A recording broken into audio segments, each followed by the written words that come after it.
चलिए देखिए 4 का 2 नंबर क्वेश्चन हम स्क्रीन पर लगा दिए हैं। 4 का 2 नंबर क्वेश्चन देखिए स्क्रीन पर हम लगा दिए। प्रश्नावली 3.5 का है। कौन सा मैथ है? तो बिहार बोर्ड का एनसीईआरटी मैथ। ठीक है, तो चलिए हम लोग देखते हैं।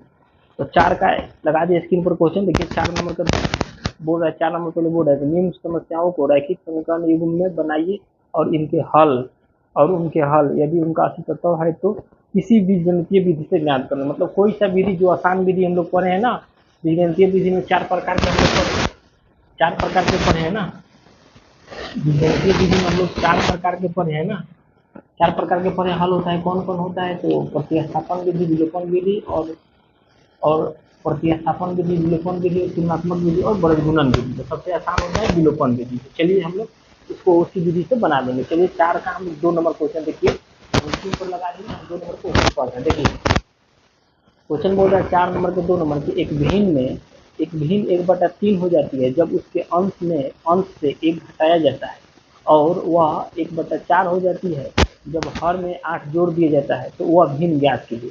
देखिए आप लोग याद करेंगे, आगे भी हम लोग 3.4 या 3.3 हम लोग पढ़ रहे थे, उसमें इस टाइप का क्वेश्चन था।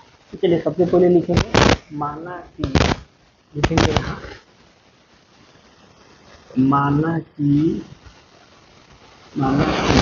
का अंश बराबर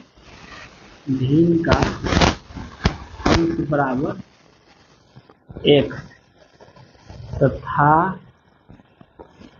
भिन्न का हर बराबर क्या चीज? y। तो आपका भिन्न कितना हो जाएगा? तो भिन्न आपका हो जाएगा, तो भिन्न बराबर कितना हो जाएगा? x/y हो गया। आप लोग आगे भी इस टाइप का हम लोग क्वेश्चन बनाए, आप लोग देखेंगे आगे के वीडियो में, उसमें भी ऐसा क्वेश्चन था, हम लोग इसे मानकर बनाएंगे। तो लिखेंगे माना कि भिन्न का अंश बराबर x और तथा भिन्न के हर बराबर y। तो भिन्न कितना हो जाएगा? x/y। भिन्न के परिभाषा ये होता है तो वह संख्या जो q/q के रूप में हो, और q क्या होना चाहिए? कभी 0 और 1 के बराबर नहीं होना चाहिए, यानी q बराबर कभी भी नॉट इक्वल टू 0 और 1 होना चाहिए। मतलब अनुमान कभी 0 1 नहीं होगा, भिन्न का नहीं होगा। चलिए आगे हम लोग देखते हैं आगे क्वेश्चन अब क्या बोल रहा है। अब चलिए क्वेश्चन पढ़ते हैं। क्वेश्चन बोल रहा है कि एक भिन्न में 1/3 हो जाती है जब उसके अंश में से 1 घटाया जाता है। तो चलिए यहाँ चलेंगे प्रश्न से, यहाँ लिख दीजिएगा प्रश्न से, अकॉर्डिंग टू क्वेश्चन। प्रश्न से चलिए भिन्न कितना है? x/y। क्वेश्चन फिर पढ़ते हैं। क्वेश्चन बोल रहा है कि भिन्न 1/3 हो जाती है जब उसके अंश से 1 घटाया जाता है। तो अंश क्या है? यही है ना, तो अंश से 1 घटाने पर कितना हो जाता है? 1/3 हो जाता है। अब चलिए अब यहाँ से हम लोग इसको क्या करेंगे? समीकरण निकालेंगे। समीकरण में प्रश्न गुना कराएंगे, इसको इससे गुना करा दीजिए और इसको इससे गुना करिए। तो यहाँ हो जाएगा 3 इंटू कितना हो जाएगा? 8 - 1 आई कितना होगा? y into 1। तो यहाँ से आप करिएगा तो कितना हो जाएगा? 3x - 3 बराबर y में 1 से गुना करते y हो जाएगा। अब देखिए चर को एक तरफ और चर को एक तरफ, तो इसको इधर लाइए, आई हो जाएगा 3x, आई प्लस में y इधर आ गया तो माइनस में हो जाएगा। आई देखिए माइनस में 3 इधर जाएगा तो प्लस में। यहाँ से समीकरण 1 हो गया। समीकरण 1 हो गया ना। अब चलिए आगे फिर क्वेश्चन पढ़ते हैं। फिर क्वेश्चन बोल रहा है 1 घटाया जाता है, और आगे क्वेश्चन देखिए आगे बोल रहा है और वह 1/4 हो जाती है जब हर में 8 जोड़ दिया जाता है। चलिए अब हम लोग एक सेकेंड, यहाँ दिखाई दे देगा ना, एक लाइन हम इसी में लिख देना। चलिए अब हम देख रहे हैं, यहाँ पर लिखेंगे अब फिर भिन्न लिख लीजिए। अब भिन्न कितना हो जाएगा? फिर x/y। अब फिर क्या बोल रहा है? अब फिर बोल रहा है कि 1/4 हो जाती है जब हर में 8 जोड़ दिया जाता है। तो हर में 8 जोड़िएगा तो नीचे 8 जोड़ना पड़ेगा, तो कितना हो जा रहा है? 1/4 को। अब इसको क्रॉस गुना करेंगे, इसको इससे और इसको इससे गुना करेंगे तो कितना हो जाएगा? ऊपर गुना करेंगे तो 4x, आई तो 1 + y + 8 से गुना करेंगे तो वही हो जाएगा। तो 4x बराबर कितना? y + 8 हो जाएगा। अब इधर उधर कर देंगे तो देखिए 4x, आई प्लस में इधर आएगा तो माइनस में आई 8 हो जाएगा। देखिए तो यहाँ समीकरण 2 हो गया। तो समीकरण 1 और समीकरण 2 हम लोग निकाल लें, तब नहीं निकल जाएगा? यहाँ से दिखाई दे रहा है ना, कट नहीं है ना। चलिए समीकरण 1 और समीकरण 2 निकाल लिए। तो चलिए अब इधर हम लिख देंगे, यहाँ लिख देंगे समीकरण 1 तथा 2 से। यहाँ लिख देंगे समीकरण 1 तथा 2 से, समीकरण 1 तथा 2 से। तो चलिए समीकरण 1 तथा 2 से, तो समीकरण 1 आपका कितना है? समीकरण 1 यही है ना, 3x - y बराबर 3। समीकरण 1 है 3x - y बराबर 3, और समीकरण 2 देखिए यहाँ पर निकाले हैं 4x - y बराबर 8। 4x माइनस वाई बराबर 8, समीकरण 2 हो गया। अब देखिए, अब हम इसको विलोपन विधि बनाना है, तो विलोपन विधि बनाने के लिए हम लोग को पता है कि क्या करते हैं, एक्स और वाई के गुणांक को हम लोग सेम करते हैं। लेकिन देखिए यहाँ एक्स का वाई का किसी का भी गुणांक हम लोग सेम कर सकते हैं, लेकिन यहाँ देखिए वाई के गुणांक सेम है, तो इसके लिए गुणांक गुना करने के लिए कोई जरूरत नहीं है। अगर सेम नहीं होता, जैसे यहाँ 3x है, यहाँ 4x है, इसे यहाँ 5y होता, यहाँ 4y होता, तब तो नहीं होता ना गुणांक सेम, अलग अलग होता। लेकिन यहाँ y के गुणांक 1 है, y के गुणांक 1 है, तो सेम हो जाएगा, तो गुना करने के लिए कोई जरूरत नहीं है। अगर आप चाहेंगे तो इसको भी सेम कर सकते हैं, ऊपर 4 से गुना करें तो 3 12x, नीचे 3 से 3 चौके 12x, एक्स स्क्वायर सेम हो जाएगा। लेकिन यहाँ वाई हो ये सेम है, तो गुना करने की कोई जरूरत नहीं है। चलिए अब इसको हम लोग कर देंगे। देखिए यहाँ चेंज करेंगे, तो प्लस है तो यहाँ माइनस, ये माइनस है तो प्लस, यहाँ प्लस है तो माइनस। देखिए तो अभी माइनस के वाई है, प्लस के वाई कट जाएगा। अब देखिए -4x में से प्लस 3 को x घटेगा तो कितना, माइनस को 1 x। और देखिए +3 में से -8 में से +3 घटाइए तो कितना हो जाएगा, -5। देखिए माइनस माइनस कट गया, तो x बराबर कितना, 5 आ गया। अब हम यहाँ लिख देंगे कि x का मान समीकरण आप किसी में भी रख सकते, रखने के लिए आप किसी में भी स्वतंत्र है। समीकरण 1 में रखिए, समीकरण 2 में रखिए। तो x का मान समीकरण 1 में रखने पर, तो चलिए 1 में रख दे रहे हैं, तो समीकरण 1 में रख दीजिए। समीकरण 1 आपका यही है ना, 3x माइनस, यहाँ भी देख सकते हैं 3x माइनस वाई बराबर 3, तो यहाँ रखिए 3x माइनस वाई बराबर 3। तो x का मान कितना है, 5, तो 3 इंटू एक्स की जगह पर कितना, 5 माइनस वाई बराबर 3। तो देखिए 3 5 15, वाई से वाई बराबर 3। अब देखिए माइनस के वाई इधर ले रहे हैं, आई देखिए 3 तो रहेगा, जिसे के तैसे यहाँ रहेगा, आई प्लस में 15 है, इधर जाएगा तो माइनस में 15 हो जाएगा ना। अब देखिए माइनस के वाई, आई -15 में से +3 घटेगा तो कितना हो जाएगा, -12। तो माइनस माइनस खत्म, तो वाई बराबर कितना आ गया, 12 आ गया। तो हम लोग का x बराबर 5 आ गया और y बराबर 12 आ गया। तो हम लोग से क्वेश्चन क्या पूछ रहा है, तो क्वेश्चन पूछ रहा है, दिए जाता है तो भिन्न ज्ञात कीजिए। क्या क्वेश्चन पूछ रहा है, भिन्न ज्ञात करने के लिए, इसलिए हम यहाँ लिख सकते हैं x बराबर कितना, 5 और y बराबर कितना, 12। इसलिए हमारा भिन्न पूछ रहा है ना, तो भिन्न बराबर कितना हो गया, तो भिन्न हम देखिए भिन्न यही मान है ना, x बटा वाई, तो x बटा वाई, तो x का मान रख दीजिए कितना, 5 और y का मान कितना, 12। यही आंसर हो जाएगा। 4 नंबर का 2 नंबर का वही आंसर होगा। आप लोग इसको नोट कर लीजिए। अगर आप लोग को समझ में नहीं आए, अगर कोई दिक्कत होगा तो आप लोग कमेंट जरूर करिएगा, फिर से हम बता देंगे। ठीक है, बोर्ड पर लगा दिए, स्क्रीन पर क्वेश्चन 4 का 2 लगा दिए, प्रश्नावली 3.5 का। चलिए अब इसका हम लोग 3 नंबर देखेंगे, इसको आप लोग नोट कर लीजिए। तो हम 3 नंबर देखते हैं, 3 नंबर देखते हैं, इसको आप लोग नोट कर लीजिए।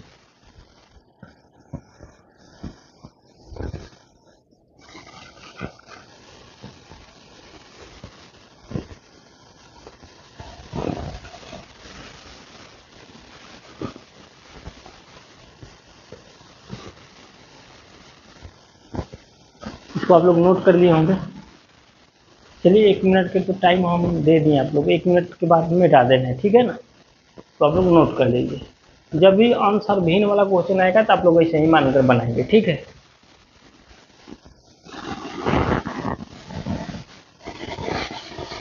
चलिए इसको मिटा रहे हैं। 4 का हम लोग 3 नंबर देखेंगे, ठीक है ना। 4 के 2 नंबर हो गया, 4 का हम लोग 3 नंबर देखेंगे।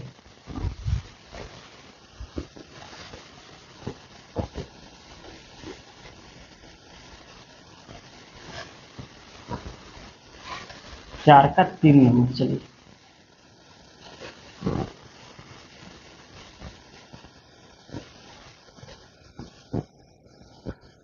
चलिए 4 का हम लोग 3 नंबर देख लेते हैं।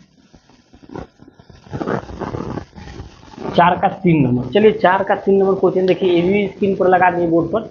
चलिए हम क्वेश्चन पढ़े। 4 नंबर 4 का 3 बोल रहा है कि यश ने एक टेस्ट में 40 अंक अर्जित किए, जब उसे प्रत्येक सही उत्तर पर 3 अंक मिलते हैं तथा अशुद्ध उत्तर पर 1 अंक कटौती होता है। मतलब क्वेश्चन बोल रहा है कि यश ने किसी परीक्षा में कुल 40 अंक प्राप्त किया, लेकिन सही उत्तर पर उसको 3 अंक मिलता है, अशुद्ध मतलब क्या, गलत जब करता है तो 1 अंक कट जाता है। ठीक, 1 अंक अशुद्ध उत्तर पर 1 अंक मिलता है, मतलब जब गलत उत्तर दे रहा है तो 1 अंक कट जा रहा है, 1 अंक की कटौती की गई। यदि उसे सही उत्तर पर 4 अंक मिलते हैं तथा अशुद्ध उत्तर पर 2 अंक। फिर बोल रहा है कि सही उत्तर के लिए फिर 4 अंक मिल रहा है, जब गलत कर रहा है तो 2 अंक उसका कट जाता है। करते हैं तो 50 अंक अर्जित होते हैं। तो टेस्ट में कितने प्रश्न थे? तो चलिए यहाँ पर लिखेंगे कि माना यश द्वारा दिए गए प्रश्नों की संख्या, माना लिखिए यहाँ पर लिखेंगे, माना यश द्वारा दिए गए सही उत्तर वाले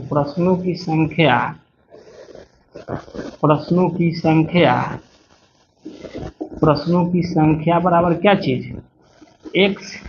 ठीक है, लिख दिया। माना यश द्वारा दिए गए सही उत्तर वाले प्रश्नों की संख्या बराबर x। फिर लिखेंगे तथा यश द्वारा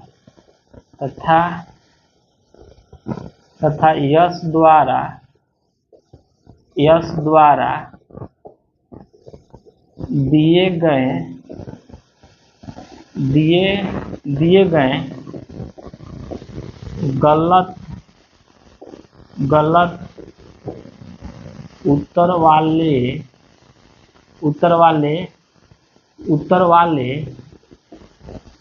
प्रश्नों की संख्या बराबर क्या चीज? y। ठीक है, ये दो टाइप के, सही उत्तर पर और गलत उत्तर पर। तो लिख दिए, माना यश द्वारा दिए गए सही उत्तर वाले प्रश्नों की संख्या 1 तथा यश द्वारा दिए गए गलत उत्तर वाले प्रश्नों की संख्या y। अब चलेंगे हम प्रश्न से। देखिए आगे क्वेश्चन बोल रहा है आपका कि यश द्वारा एक टेस्ट में 40 अंक अर्जित किए गए जब उसे प्रत्येक सही उत्तर पर 3 अंक मिलते हैं। तो प्रत्येक सही उत्तर पर 3 अंक मिलते हैं, प्रत्येक सही उत्तर पर प्रश्नों की संख्या कितना? x माने हैं, तो 3 अंक मिलते हैं। यहाँ कितना? 3x माइनस हो जाएगा, क्योंकि 3x इसको रहने दीजिए 3x। फिर बोल रहा है कि अशुद्ध उत्तर पर फिर 1 अंक मिलते हैं, तो मतलब माइनस हो जाएगा, गलत हो गया। तो ये अशुद्ध के लिए, गलत उत्तर के लिए कितना? y। तो y में 1 से गुना करेंगे तो y ही रह जाएगा। टोटल कितना अंक मिल रहा है? 40 है। देखिए समीकरण 1 हो गया। अब चलिए आगे चलते हैं। आगे फिर बोल रहा है कि तथा सही उत्तर के लिए 4 अंक मिलते हैं तथा अशुद्ध उत्तर के लिए 2 अंक मिलते हैं। तो सही उत्तर तो सही प्रश्नों की संख्या 1 है, तो यहाँ कितना हो जाएगा? 4x। अशुद्ध के लिए कितना? y है, तो यहाँ कितना मिल रहा है? 2y, 2 अंक मिलता है। टोटल कितना प्रश्न? 50। आगे पढ़ लीजिए, क्वेश्चन बोल रहा है कि सही उत्तर के लिए 4 अंक मिलते हैं तथा अशुद्ध उत्तर के लिए 2 अंक करते हैं, तो 50 अंक अर्जित करता है। तो टेस्ट में कुल कितने प्रश्न थे? तो चलिए यहाँ से हम लोग थोड़ा इसको हम लोग छोटा कर रहे हैं। तो यहाँ देखिए दोनों में, इसमें 2 से कॉमन होगा, तो 2 कॉमन कर लीजिए, 2 कॉमन कर लीजिएगा तो यहाँ 2x हो जाएगा, और 2 कट गए तो यहाँ y हो जाएगा, यहाँ कितना हो जाएगा? 50 हो जाएगा। इसको काट दीजिए, नहीं 2 से गुना में बैठ जाएगा, तो भाग में तो कितना? 25। तो यहाँ से 2x माइनस y बराबर कितना? 25। इस समीकरण 2 हो गया। ठीक है, इस समीकरण 2 हो गया। यहाँ पर कट था तो काट के छोटा कर दिया। समीकरण कितना? 3x माइनस y बराबर 40, और समीकरण 2 कितना? 2x माइनस y बराबर 25। अब चलिए इसको हम लोग हल कर देते हैं। इसको आप हल कर देंगे तो यहाँ लिख दीजिएगा, लिख लेंगे कि समीकरण 1 तथा 2 से, समीकरण 1 तथा 2 से, समीकरण 1 कितना है? 3x माइनस y बराबर कितना? 40। समीकरण 2 तो हमारा समीकरण 2 इसको भी ले सकते हैं, लेकिन गुना भाग ज्यादा होगा, इसलिए काट के इसको कॉमन हो रहा था, कॉमन करके छोटा कर देते हैं। समीकरण 2 कितना? 2x माइनस y बराबर 25। 2x माइनस y बराबर 25। हाँ चलिए यहाँ कॉमन हो गया ना, 2x माइनस y बराबर 25। समीकरण 2 हो गया। अब आप लोग को पता है कि अगर गुणांक इसका सेम नहीं होता तो गुणांक इसका क्या करते? तो y गुणांक सेम करते, लेकिन देखिए y के गुणांक सेम है, इसलिए गुना करने की जरूरत नहीं है। तो यहाँ प्लस का माइनस, माइनस का प्लस, प्लस का माइनस। तो देखिए प्लस के माइनस, प्लस के y या माइनस से कट जाएगा। 3 x में से माइनस 2 x घटेगा तो 1 बचेगा। फिर यहाँ 40 में से 25 को घटा दीजिएगा तो कितना बचेगा? प्लस के 15 बचेगा। तो x का मान हमारा आ गया। अब लिखेंगे यहाँ पर कि x का मान समीकरण 1 में रखने पर, 1 या 2 किसी में भी आप रख सकते हैं, समीकरण एक में रखें तो समीकरण एक कितना है आपका, समीकरण एक यही है ना, 3x plus Y, 3x minus Y बराबर कितना है 40। तो चलिए यहाँ 3x एक की जगह पर कितना है 15, 3x है तो एक की जगह पर 15 रखेंगे ना, एक माने वाई, वाई बराबर कितना 4। तो देखिए 15 से 45, वाई बराबर 4। देखिए माइनस की इधर लेके चलाइए तो माइनस वाई रह जाएगा, 40 नीचे का तो इसे रहेगा, प्लस में 45 इधर जाएगा तो माइनस में 45, तो माइनस वाई घटा देंगे तो कितना हो जाएगा, माइनस के 5 हो जाएगा, माइनस के 45 जैसी है, प्लस 40 से कम है। देखिए माइनस माइनस खत्म, तो इसलिए वाई बराबर कितना आ गया 5 आ गया। तो इसलिए x बराबर आपका 20 आ गया और y बराबर कितना आ गया 5 आ गया। पूछ रहे हैं आप लोग के क्वेश्चन में, तो टेस्ट में कितने प्रश्न थे, तो कुल प्रश्नों की संख्या आप चाहें तो यहीं लिख सकते थे, इसी में एक लाइन यहाँ लिख दीजिएगा, कुल प्रश्नों की संख्या बराबर कुल प्रश्नों की संख्या, कुल प्रश्नों की संख्या। तो कुल प्रश्नों की संख्या क्या हो जाएगा एक प्लस वाई, इसमें आप एक लाइन जोड़ लीजिएगा।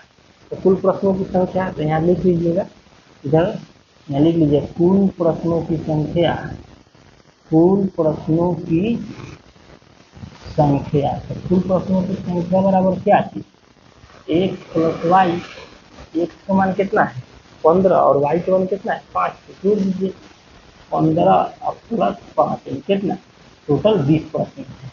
ये पूछ रहा था वही इसका आंसर हो गया। तो वीडियो हमारा लंबा हो रहा है, इसलिए वीडियो के यहीं पर स्टॉप करते हैं, फिर आगे के प्रश्न में हम लोग कल मिलते हैं। ठीक, आगे के प्रश्न के लिए हम लोग कल मिलते हैं। आप लोग को वीडियो कैसा लगा जरूर आप लोग कमेंट करके बताइएगा। दो वीडियो हम लोग डेली लेकर आते रहेंगे, ठीक है ना।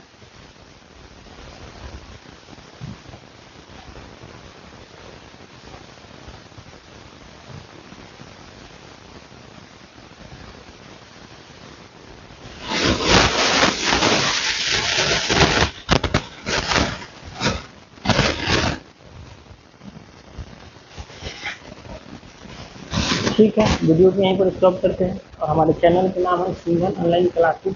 यूट्यूब पर जरूर इसको लाइक करें, सब्सक्राइब करें और शेयर करें अपने दोस्तों के लिए। वीडियो कैसा लगा जरूर कमेंट करके बताएं।